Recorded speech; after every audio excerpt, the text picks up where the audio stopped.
Hello, beautiful people. Welcome back to Gladys on Love.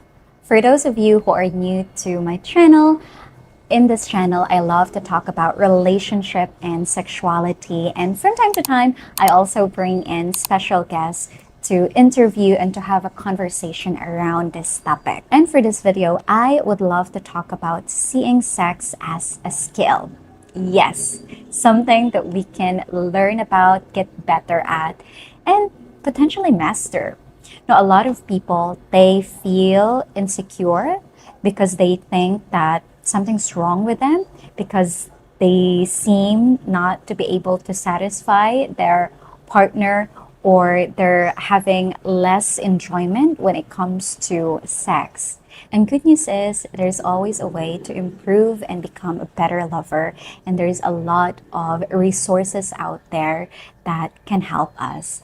And today I will be sharing few resources that I have applied within myself that I've shared to my friends and my clients and I've gotten positive feedback around, and also some tips and practices that I use personally that I've seen working in my own relationship. Because again, all the things that I'm sharing here, all the things that I'm talking about, these are coming from knowledge that I got from books, from following experts, taking courses, and most importantly, trying them on, testing them out, and experiencing it for myself. So first thing that I would love to share is having an open mind around sexuality. A lot of people, they have a very close and rigid belief around sex that they are not willing to question those beliefs and they're not even willing to hear some opinions of other people or even too embarrassed and ashamed to look for options out there that is outside those beliefs, outside those things that they are approve of. So if you really want to improve as a lover and if you want to get better at sex, I highly suggest have an open mind. And the next thing will be educate yourself about sex. As a Filipino myself, there was no education whatsoever around sexuality. There's no sex education here in the Philippines, at least around my time. I didn't know about contraceptives, the use of pills, condoms, whatsoever. And that's why I was being reckless. I did sex in a reckless way, and it was sort of traumatizing. It holds me back from really exploring sexuality because I'm afraid, like, I will get pregnant, I will get disease, blah, blah, blah, blah, blah.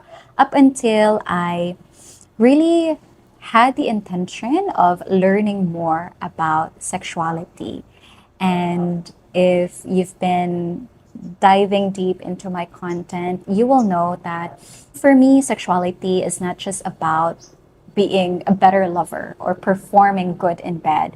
But for me, I see sexuality as an area or a place for me to grow as a better version of myself, a place for me to know myself more and evolve as a better human being. Because comparing myself back then to now, I feel more tuned into my body. I feel more confident that I know how I feel, I know what turns me on, and I am more confident when it comes to engaging with other people. So there's just a lot of benefits around having more knowledge when it comes to your sexuality. And just like any other skills that you will do, if you want to be a coach, you will feel insecure if you haven't done that for a long time or if you haven't taken some courses or workshop or took lessons for you to get better at it.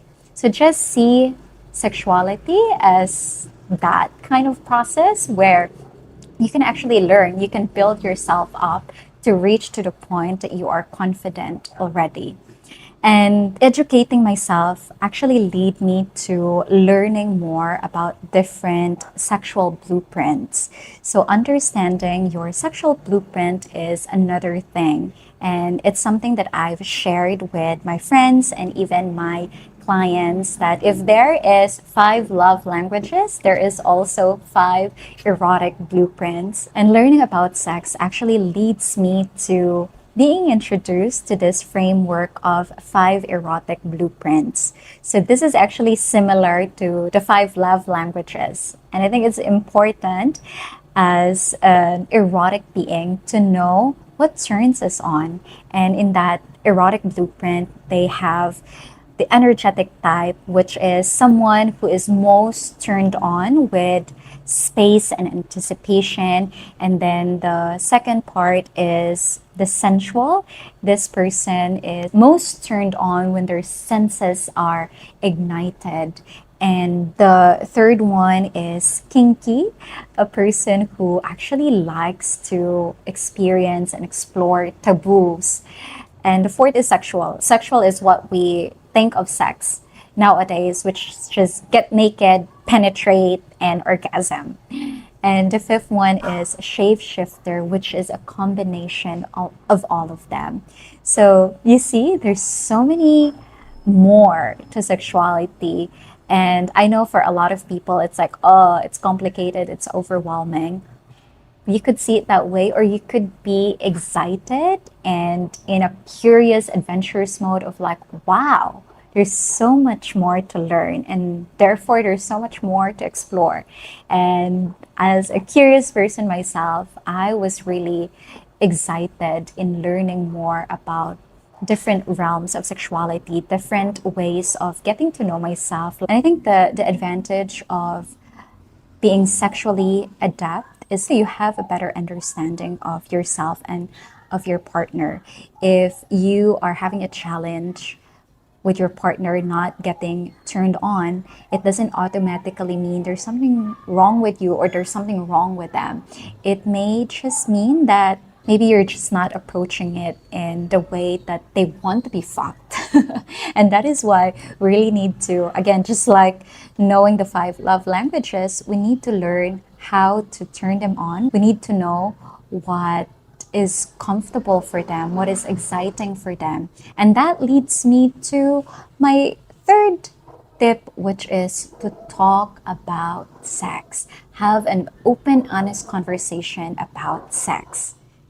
It's crazy for me that we are doing it, we're having sex with our partner, yet we don't want to talk about it. We're so ashamed and shy to discuss about this topic. We are having a hard time telling our partner that, oh, what you're doing is now painful, or like, oh, that part is very good, I want you to do it more. Or we're so shy to like, oh, I feel like if you're gonna do this with me, if you're gonna lift me in the air and make love to me that way, it would really excite me. Or like, oh, I used to have this fantasy of being blindfolded, or like being adventurous and doing it in the wild or outdoors. Those are actually opportunities to have a more juicy sexual experience. But then again, a lot of people are missing out on that because they don't talk about sex. Sex seems to be a no-go for a lot of couple. So I would highly suggest talk about it. Even if you are just meeting and dating someone, practice being comfortable, practice being open in discussing about sex. What turns you on? What are your fantasies? Where you want to be touched? Last but not least is to communicate positively with your partner. If there's something that they're doing that you really like, express it to them. Tell them like, babe, I really love and like when you do it like that, when you touch me like this, when we do it this way. And if in case your partner is not doing it right, instead of telling them that I don't like what you're doing and rejecting them, you don't want to kill the mood. So what you want to do is just tell them like, hey babe, can I show you how I want to be touched this way? Or maybe just hold their hands or guide them in how you want it to be done. And again, it all goes back to also getting to know yourself, getting to know your body, and having some education around sexuality in order for you to feel confident to be able to do that. And I hope that the tips that I shared in this video is somehow helpful to all of you. I definitely would love to create more videos like this. And if you have any questions or topic ideas that you want me to cover, feel free to comment that in the comment section below. Thank you so much, everyone, and have an orgasmic day. Mwah.